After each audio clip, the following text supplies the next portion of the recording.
UFC Fight Night Lemos versus Jandiroba. A lot of people are pegging it as the worst fight night main events of 2024 and maybe of all time. That's what a lot of people are saying, as there is just like no star power on this UFC Fight Night. Now, I'm going to rebuttal that a little bit. I don't know if that's correct grammar. Sorry.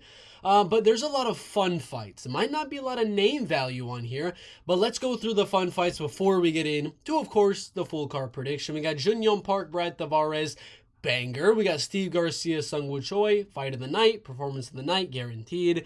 Kaynan, Kruschewsky, Kurt Holobaugh. I say it's like a 50-50. Could be really, really fun. Could be a technical striking affair with some takedowns. Cody versus Bruno is going to be like a Merab Davalishvili type. If you like that type of fight, I do. I think that's going to be fun. Duho Choi, Bill Algeo is a banger. Jeong Lee, Hyder, Amil. Yeah, it's a 50-50. Brian Kelleher, Cody Gibson's a banger. Very, very fun fight. Miranda, Maverick, Dione, Barbosa, I expect to be a banger. Loik, Radzhabov, Trey, Ogden. I think Loik, any fight Loik's in is very, very fun. And then these two are kind of but there's a lot of fun fights on this card. There's no name value, like I said. The most we were going to get was Danny, Gay, and John Sombrito. It's not going to happen, unfortunately, but here's what we got. Make sure to like and subscribe. Comment the predictions down below, and the only way you can support my channel is literally that Patreon link down in the comment section below. I make like $2 on every single one of these videos. But if you want to support on Patreon, help me buy like breakfast or something like that, make sure to become a channel member, and you get a lot of perks with that. All of my bets and a lot of other perks as well. Make sure to like and subscribe. Let's get into the first fight at 265 pounds. Mohammed Usman and Thomas Petersen at heavyweight, both coming off a loss. And one is a lot older. Obviously, Usman is 35 years old, a little bit smaller at 237 pounds, where Thomas Petersen is borderline 265. Usman was doing very good after he joined the UFC. It was weird. He was coming off a loss, then got a shot on the Ultimate Fighter. Very odd. But he did good in the Ultimate Fighter. He won it. He beat Zach Ponga. He beat Junior Tafa. That was a good win. And then Jake Collier as well. Not a lot of very fun fights, but he was able to get the wins. And then he lost to, arguably, I would say, probably the number 1 or number 2 heavyweight outside of the top 15 in Mick Parkin, whereas Thomas Petersen is only 0-1 in the UFC and has lost to maybe like the 20th best heavyweight outside of the top 15.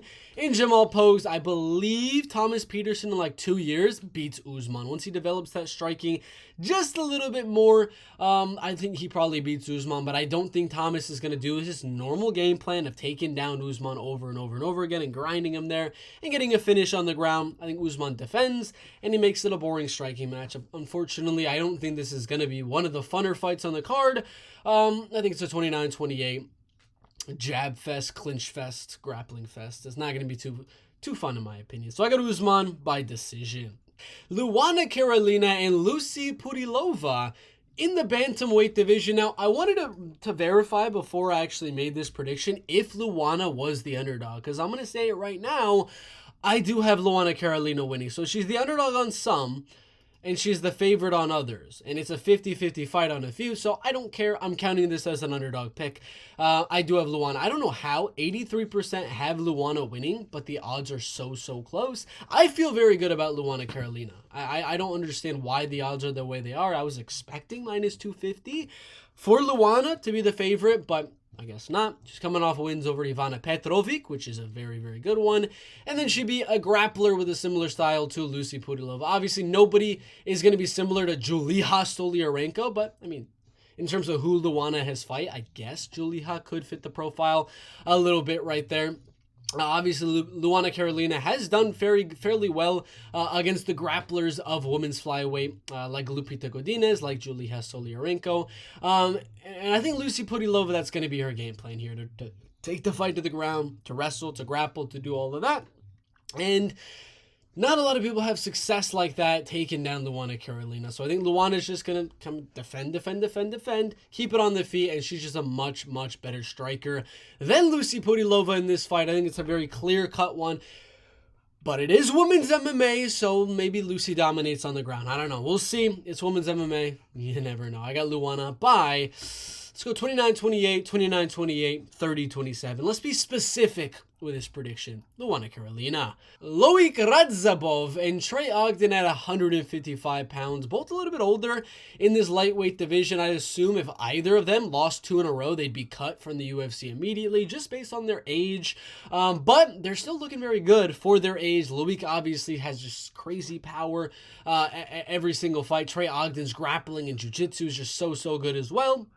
And his striking is also very solid. He was able to beat Daniel Zellhuber on the feet. Where I'm going to go to draw the line on this one, on how the fight's going to play out, is literally, can Loik land with that power? It's kind of it. Can he land? Does he throw all of those bombs and miss Trey Ogden by a few centimeters? If so, I got Trey Ogden winning. If Trey's able to use that distance very well and stay out of that big danger zone of Loik Radzhabov, he probably wins. If Loik's able to land, he probably wins. So it's one of those, it's going to come down to those fine details and fine, like 1 inch, 2 centimeters type of punch. That's going to be really close, or barely hit and land and rock on Trey Ogden. Trey is, I would say, the better fighter when it comes to pure skills. He's the better jiu-jitsu guy. He's the better wrestler. He is better technical striker, I would say. Loik is not very technical when it comes to striking. So Trey is better everywhere, but like I said, it's going to come down to that Tajik tank power, like it says in his nickname. The Samurai Ghost has to be a ghost. He's got to be invisible, and he's got to get not hit by a lot of these punches coming his way. So I think Trey has a good shot at doing that. Obviously, I could look like a fool when Loik knocks out Trey Ogden, but I don't think Trey's been knocked out. Let me check. Yeah, he hasn't been knocked out. He hasn't landed any knockouts. All his wins and losses are submissions or decisions. So Loik's not submitting him. He might win a decision if he's able to rock him on the feet, but Trey's a hard guy to knock out because as soon as you are able to do anything powerful against them, he's probably shooting a takedown on you, and he's probably looking for some good jiu-jitsu techniques to work on you on the ground. Let's go dog. Let's go dog. Trey Ogden, what's he sitting at right now? No way. Another fight where he's not the dog anymore. He's still the dog on most of these. Most of them are 50-50 or they barely have Trey Ogden as the dog. I don't care. I'm counting Trey Ogden as an underdog, especially Tapology's having him as a huge underdog. That's 2 underdogs in a row. I don't care. These odds are just coming in on the people I think are going to win. I don't understand. Maybe they watch my fight film with me and realize, well, maybe Robert Telez is right, or as you guys know me as Bird MMA, maybe he's right. I got Trey Ogden, the dog, maybe not for long, by a 29-28 decision. Yeah, that is 3 decisions in a row, unfortunately. Miranda Maverick and Dione Barbosa in the women's flyweight division. This was actually my first interview I have ever done with an MMA fighter or UFC fighter, was with Dione Barbosa about 3 days before she accepted this fight on short notice. And I was asking her in that interview, would you ever like to take these short notice opportunities? And she says, yes, of course. I'm always ready. I'm always training. I'm always in shape. I can always make weight if need be. If the UFC calls me, I am ready. So I have no issues with this fight. And I'm not going to use that as a factor to why Miranda should win. Just sheerly based off of she's taking the fight on short notice. Because I was talking with her. She was ready 3 days before she got the call to fight Miranda Maverick here. And of course, if you don't remember, Miranda was supposed to fight Tracy Cortez. Tracy got moved a week back and fought Rose Namajunas in the main event and lost pretty dominantly. This is going to be a close one in my opinion. I think Miranda is going to win. I know I interviewed Dione Barbosa, but we don't let bias come into my predictions. I know I've interviewed a lot of these fighters. I have like 6 interviews so far. I'm not just going to pick them just because I interviewed them. Dione is very good with her elbows. She's good at spinning and landing good shots. Her boxing is pretty solid. You just weren't able to see it. Again, a good perk of watching interviews and interviewing fighters is I heard Dione Barbosa's last fight, which I watched film on, against Ernesta Karakati, she actually messed up her shoulder and wasn't able to punch for pretty much that entire fight. So if you're looking back at the Ernesta Karakatsi, however you say that name, if you're looking back at that fight and you're wondering, oh, Miranda's probably going to outstrike her on the feet, that's not going to happen necessarily because she was very compromised when it comes to the striking there. So there's not a lot you can take from the striking from Dione's last fight. And just the fact that, she was able to win with one arm, which is kind of crazy. I do believe Miranda still is going to be the better striker here. And I would say better wrestler. I know Dione Barbosa has the judo background and she's good on the ground with getting submissions and things like that. I just do believe Miranda and her takedown and her ground and pound is really going to be the factor. She's got arm bars, she's got rear naked, she's got another arm bar right there and a few decisions. That would be your best bet of a finish, would be Miranda going for a takedown. And then Dione getting a submission off of her back. But on the feet, I think Miranda is slightly better with her volume and pressure. And I think on the ground, she's better at maintaining that top control, not getting submitted, and just landing ground and pound. She's very, very good at that. She's never been finished, so I'm not worried about that here. Never been submitted, never been knocked out. I don't think she's going to do either two. Dione Barbosa, who's another girl, 7-2, only lost once by finish, and that was to Josiane Nunes, who, if you don't know, is a UFC bantamweight who was previously fought at featherweight. So that was a big girl she was fighting there. So I don't think there's going to be a finish. I have this one going all the way. I think it's going to be a fun one. If you don't know, they're both pretty exciting in my opinion. Dione's fight, in her debut was very, very fun. Miranda, even on the ground, she makes it very, very fun with her ground and pound and submissions, and on the feet, very fun as well. So I expect this one to be a good one, and I do have Miranda Maverick winning this fight by a 29-28 decision or a 30-27. I think it's going to be one of those where it's mixed between the two, like judges have it 30-27, 29-28, and 30-27, one of those type of things. For Miranda Maverick, some of them are going to have her all around, some of them are going to have just two. That's the prediction. Cody Gibson and Brian Kelleher at 135 pounds. It is win or go home. I was watching interviews with both guys, a lot with Brian Kelleher and a few with Cody Gibson as well, and they're both kind of sharing the same sentiment where they needed a win here or they were not going to be in the UFC much longer. Obviously, Cody Gibson is 0-2 in this next stint in the UFC, losing legit guys, Brad Katona and Miles Johns. He's 36 years old. He's very tall, very lengthy, but 36 years old and 0-2 on this run. And then Brian Kelleher, he did beat Kevin Kroom and Domingo Pilarte, but they were decisions. And then he lost 3 in a row, all by finish in the last 2.5 years. So it is definitely win or go home here, but that's what's going to make this very, very exciting. Brian is really going to push the pace, look to close that distance and land bombs, booms. If you want to kind of play the pun game there with Brian Kelleher's nickname, you can. But I think the Renegade Cody Gibson is going to just be the better striker here. I know Brian's going to want to go out there and save his job here with an emphatic knockout. I think by doing so, he's going to force the action a little bit too much, pressure just a little bit too much, maybe hurt Cody Gibson in the meantime, but Cody's just going to use that range and keep circling, keep moving. And I do believe Cody, even though Cody isn't necessarily a finisher, 8 decision wins, 4 submissions, and 7 knockouts. So a majority by finish, but I wouldn't say when he's fighting like higher level guys that he is necessarily a finisher, but I am going to go finish here. So I am going to go him to knock out Brian Kelleher coming in with an uppercut or with a hook as he's coming in. That's my prediction. Cody Gibson, let's go round number 2, TKO. Hyder Amil and Jeong Lee in the UFC's featherweight division. Jeong Lee doing very good in the UFC. He's 2-0, undefeated. Beat Yeong in the finals in a very close fight. Then he beat Blake Bilder, which was an impressive win. Kind of outstruck him there, mixing some takedowns as well. He's only got 1 loss to a 3-1 guy, like 7 years ago. Very, very long time. He's been on a huge streak, a lot of finishes in that streak. He kind of mixes them up. 4 knockouts, 3 submissions, and 4 decisions right there. I don't believe, there's no way in my opinion, he's going to finish Hyder Amil. He's one of those guys, he just has way too much heart. He's got way too much just perseverance and will to win and will to keep on going. I do not believe he's going to go out there and finish Hyder Amil, but I do have him winning. I think this fight is going to be primarily a striking fight with mixed in takedowns. I think this one, Hyder Amil is going to go out there trying to win round number 1, put on a little bit of a pace like he always does early on in the fight. And I think Jeong Lee is going to use the height, he's going to use the reach, stay at range, and have Hyder come to him, and he's going to make Hyder just eat punches, and eventually Hyder is going to be over-aggressive coming in to land on Jeong Lee, And I think possibly Jeong Lee could of course mix in a few takedowns here and there as well. So I think this one is very, very close.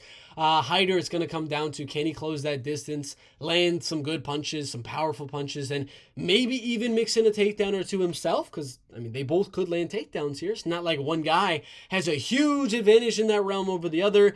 It's a close one.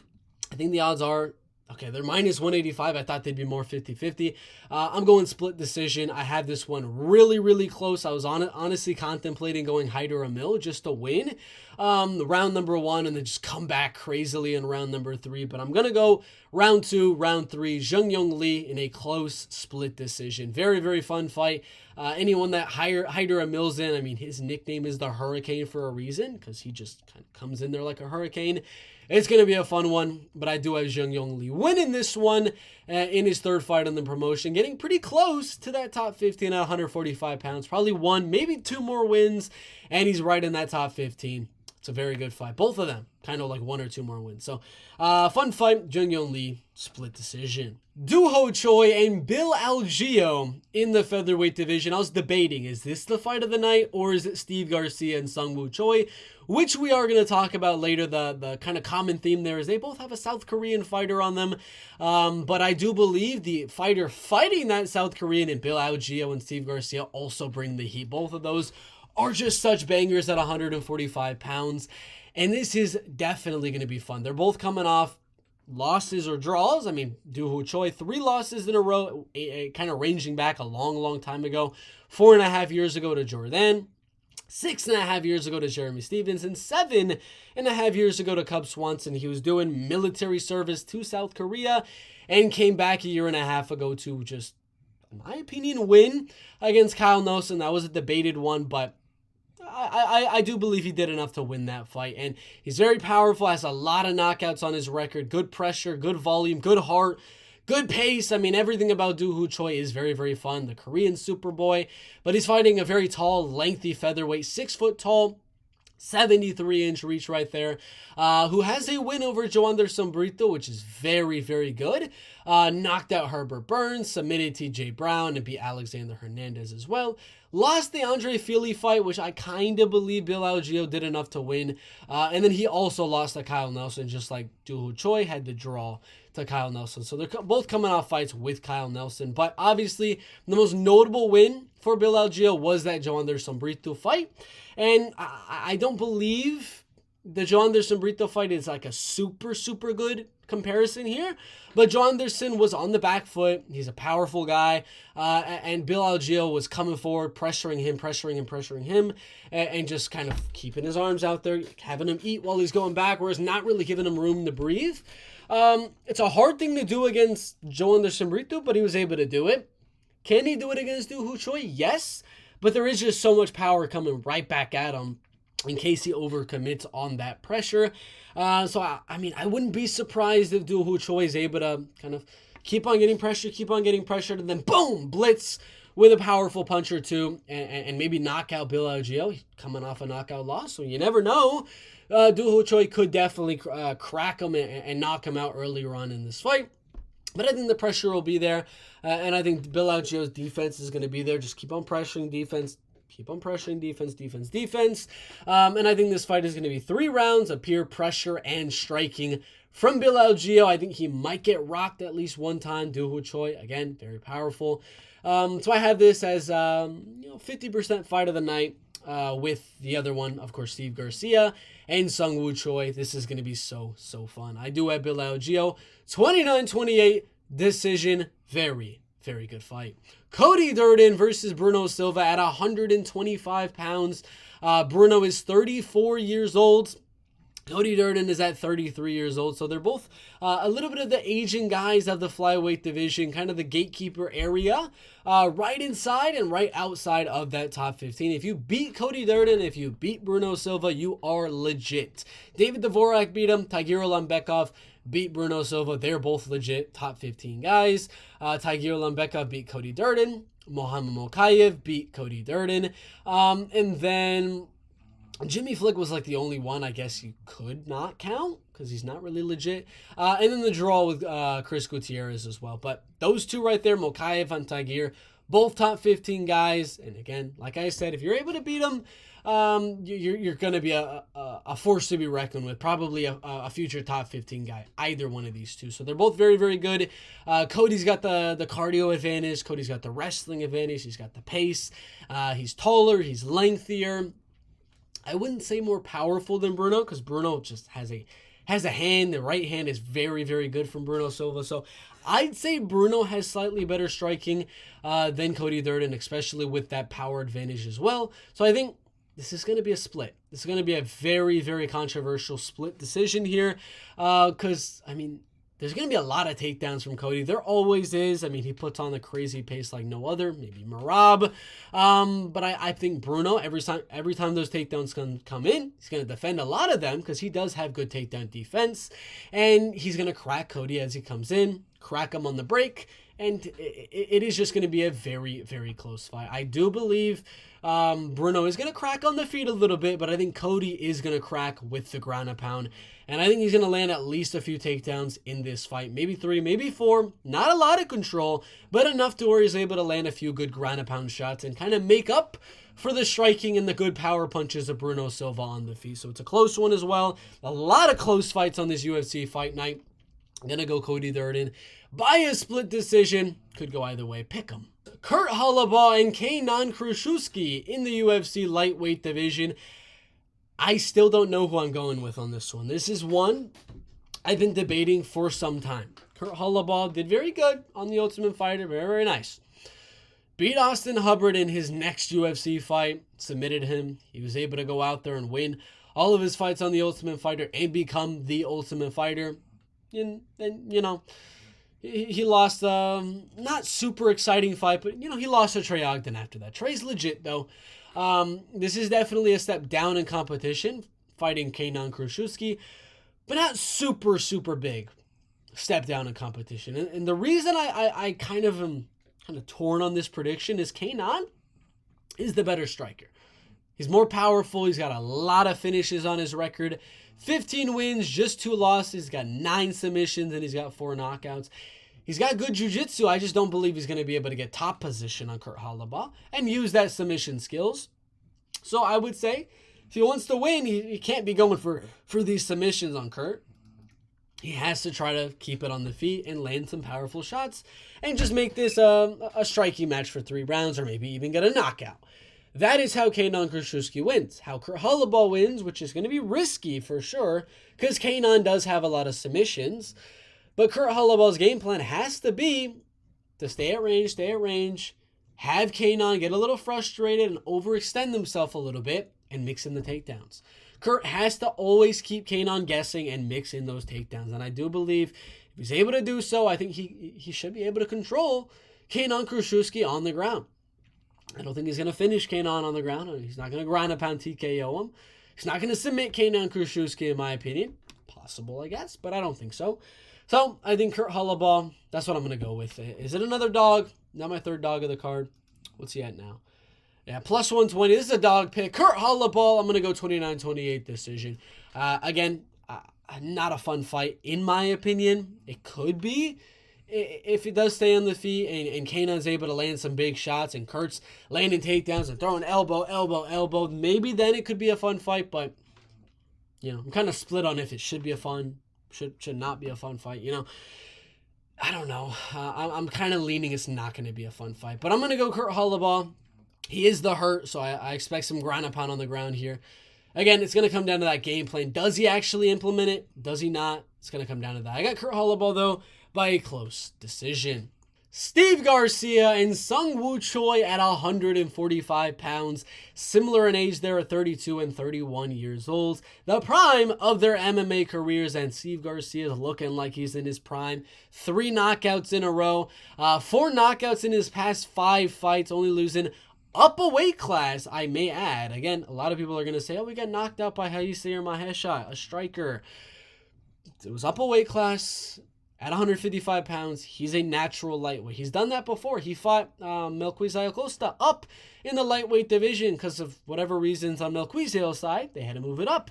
So Steve has only really had the losses recently when it is up a weight class. And when it's not, when it's at 145 pounds, he's taking you down. He's ground pounding you, TKOing you like Charlie Ontiveros.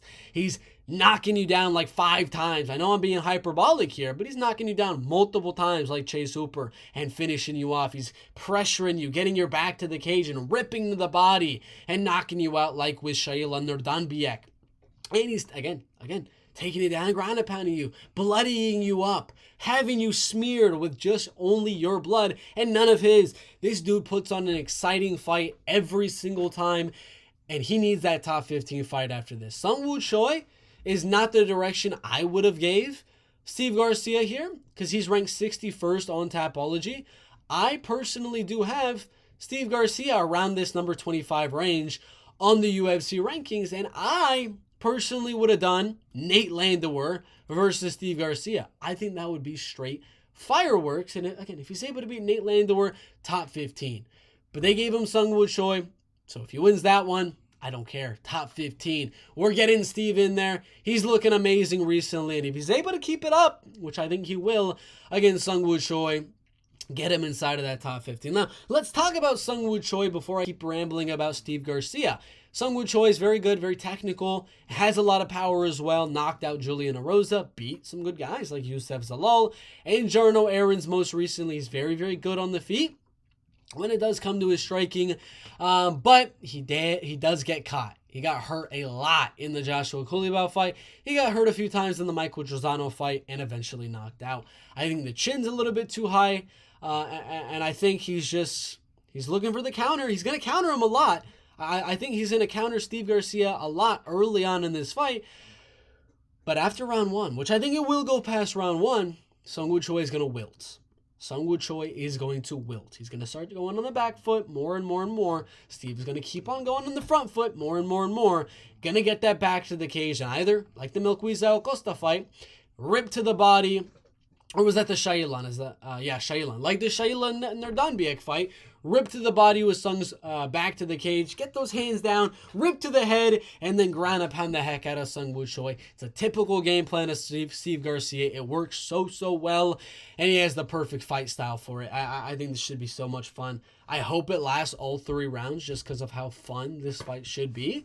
But if it lands 1 round, that's going to be 5 minutes of pure fireworks. Steve Garcia to the top 15. Let's do him versus Dan Ige. Co-main event of a fight night next. Main card of a pay-per-view next. Come on. Let's do it. Steve Garcia, TKO round number 2 is the prediction. Brad Tavares and Junion Park. Another banger for UFC Fight Night. Lemos versus Jandiroba. Again, not a lot of name value on this card, but this is straight fire. Brad Tavares is a very, very good kickboxer in the UFC middleweight division. He's very, very known for just outstriking his opponents, defending a lot of takedowns, keeping it on the feet, and making a fun striking exchange with a lot of his fighters. He's fought Robert Whittaker, he's fought Yoel Romero, he's fought Adesanya, Shabazi, and Duplessis. Took Duplessis to arguably his closest fight in the UFC, which is kind of crazy. And he's beat Chris Weidman as well. He's fought the who's who throughout the years at 185 pounds. But stylistically, I don't think this is a good fight for Brad Tavares. Junion Park puts on an ungodly amount of pressure. When he was on his 4-fight win streak in the UFC, I loved it. I loved every moment of it. Obviously, he lost his debut to a right now top 15 guy in Anthony Hernandez, and then came after that with a John Phillips fight where he landed I think the most amount of strikes in a UFC history 3-round fight. Tafon Chukwi, domination on the ground with ground and pound. So many punches landed. The Marc-Andre Barriel fight was very, very fun. He had a banger with Gregory Rodriguez. Obviously, he got caught after that, but then able to outstrike Eric Anders, take down and submit Joseph Holmes, take down and submit Dennis Tillinen, take down and submit Albert Duraev. Nobody was thinking he's able to submit a guy named Albert Duraev, whose whole game is taking the fight to the ground, out wrestling and out grappling you. He was able to do that to him, which just shows you how good Junion Park is on the ground. And I know Brad has great takedown defense, But when there comes takedown number 9, takedown number 10, takedown number 11, you start to will. Anybody that faces a guy that just keeps shooting, Merab is a great example and a great comparison to Jeong Park. He's just going to keep coming. He's going to keep throwing takedowns. He's going to keep punching, throwing takedown, punching, takedown over and over again until you are so gassed out that you just willed. I got Jeong Park taking this down multiple times. And I think he finishes Brad Tavares with ground and pound here after hurting him a little bit on the feet due to the gas tank running out. And Jun just landing some good shots here, taking him down, ground and pounding the heck out of him. And like he's done many a times, ground and pound, get the back, rear naked, boom. Jeong Park with a rear naked choke submission. Amanda Lemos and Verna Jandiroba in the women's strawweight division. I'm going to be very quick with this one because I believe it's going to be a straight domination. I got Verna Jandiroba by a submission in round 2 or by a 5-round dominant 50-45 unanimous decision. Verna Jandiroba is 20-3. She's old. She's 36. Amanda Lemos is also very old at 37 years old. You're not finishing Verna Jandiroba. She's never been knocked out. She's never really gotten any knockouts either. Never been knocked out. Has 13 submission wins. Very good at getting you down and grinding you there, like she's done a few times recently with Angela Hill, with Marina Rodriguez, and with Lupita Godinez. These are all very legit wins. You're not hurting her on the feet. You have to be another grappler with slightly better striking to beat Verna Jandiroba. That is the only style to beat her. Mackenzie Dern was able to do that. Carla Esparza was able to do that. Amanda Ribas. All of these fighters have grappling game plans usually. Carla's always looking for the takedown. Dern is always trying to get the fight to the ground. And Ribas kind of 50-50, but she's very good with her judo. And she was able to defend and win that one on the feet. Lemos is not a grappler. She's not a ground fighter. She's strictly going out there to knock your head off like she pretty much did against Mackenzie Dern.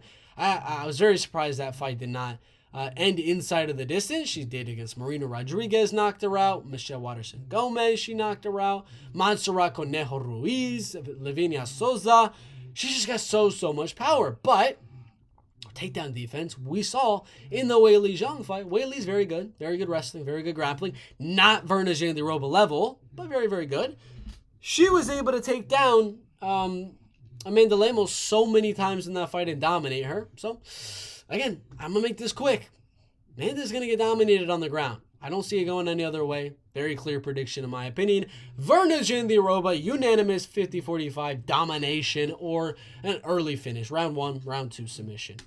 That's the prediction. I don't know why I just did that, but that is the prediction. Verna Jandiroba for the win. That is the full card prediction for UFC Fight Night Lemos Jandiroba. As usual, make sure to check that pinned comment down below to become a channel member for all of my bets and a few other good solid perks. I got Jandiroba winning by submission or decision. I got Jeong Park with the submission. I got Steve Garcia with the TKO in round number 2. I got Kurt Holobaugh by a 29-28 decision as I believe the underdog. Let me check. Yeah, as the underdog right there. I got Cody Durden by split decision. I got Bill Algeo by a decision. I want to check if that's a dog as well. He's a slight favorite. I got Jeong Lee by a close decision. I got Cody Gibson by knockout. Miranda Maverick by unanimous decision. Trey Ogden as the dog by a close 29-28 decision. Luana Carolina as well. She's slight dog on some, slight favorite on others, so I'm going to count it as a dog. I got her by decision, and I got Mohammed Usman by decision. Those are the picks. Those are the predictions. Like and subscribe. We'll see you in the next one.